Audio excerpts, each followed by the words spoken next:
I think the key piece of data that I'm looking for, the European Central Bank's looking for, the Fed's looking for, is inflation. And I think that as we start to approach the end of a business cycle, when we start running out of capacity, we're going to start to see prices rise. But even though we have a 9-year recovery, it's been the shallowest recovery on record.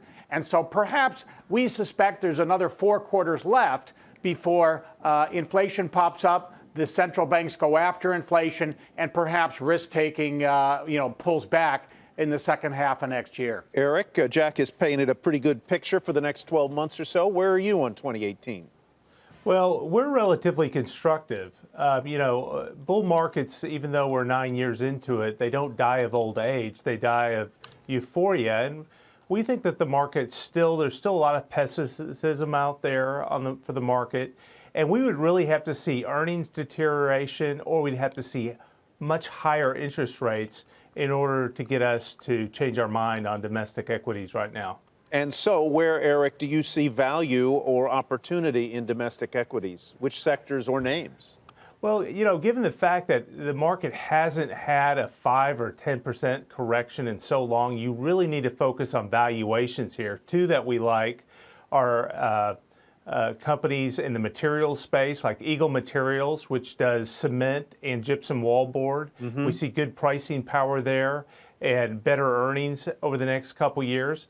And we also like some areas of technology, semiconductors in particular. We like IDTI, which is the analog semiconductor company that we think is still in the relatively early stages of a pretty good growth cycle for that industry. Jack, let me ask a similar question to you. Do you see the market leadership changing, and if so, from what to what?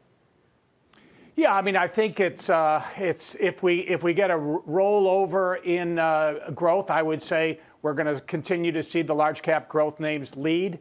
That's generally where investors go when there's uncertainty in the backdrop. If we can get a ramp up in growth, and it appears either through the tax program, through other stimulus, and we see that perhaps we're going to get a leg up in growth, then investors will go a little more risk, go into small cap, value oriented. And remember, small cap tends to pay the highest corporate tax rates around anyway. So if we can get a tax package and investors do think we're going to get a leg up in growth, then I think small caps will lead the way higher. Eric, I want to turn to a topic that may be a little off topic, but one where I'm interested to hear your perspective as a mutual fund portfolio manager. As I'm sure you're aware, last week, the Wall Street Journal ran a story that called into question the predictive value of Morningstar's star ratings for mutual funds, including yours. I don't know how many stars you get, how many you've had at one time or another, but I want to get your reaction to that story and whether you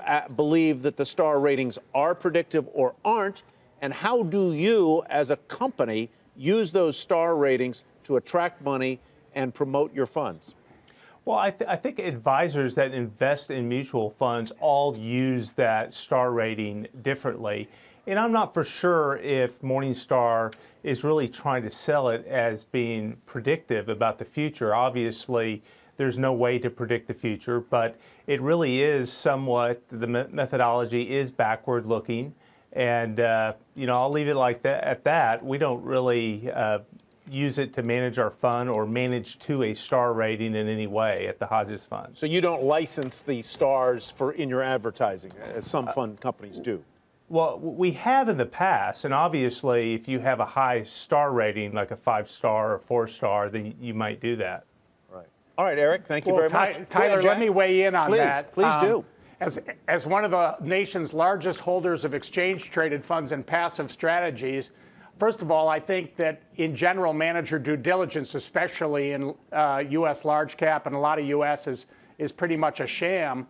And so while I do think the 1-stars are predictive, 5-stars certainly, as we've seen, are not. Interestingly, if they were to put star ratings on, say, SPY, the SPDR, S&P 500, all of these passive strategies would have 5-star ratings, and they will likely continue to have 5-star ratings into the future.